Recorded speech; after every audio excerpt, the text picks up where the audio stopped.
Hello বন্ধুরা, তোমরা সবাই কেমন আছো? আমি কিন্তু খুব ভালো আছি। তো আজকে ঠাকুর পুজোর এই দেখো পরিষ্কার করে দিচ্ছি, কেননা সময় পাই না।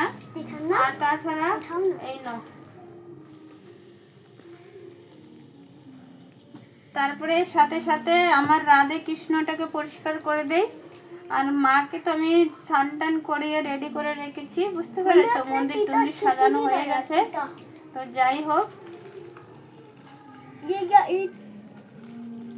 আর দেখো, যারা ঠাকুর পুজো বেশি করে, এইভাবে করে না পিয়ুষ, যারা ঠাকুর পুজো বেশি করে তো তারা কিন্তু না কষ্টটা বেশি পায়, বুঝতে পেরেছো?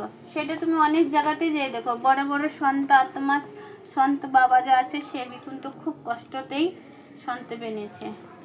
যারা ঠাকুর পুজো করে তারা সত্যি সেই মানুষগুলো কষ্ট দিয়ে ওদের জীবনটা যায়, কিন্তু পরবর্তীকালে সে কিন্তু সুখী হয়। কেন? সে কষ্টগুলো যে করে না, তার পাপগুলো একটু একটু করে প্রতিদিন করে করে শেষ হয়ে যায়। তারপরে যে পাপ শেষ হয়ে যায়, সেই পুণ্যটা তার হাতে চলে আসে, আর সে কিন্তু খুব সর্বসুখী, বুঝতে পেরেছ?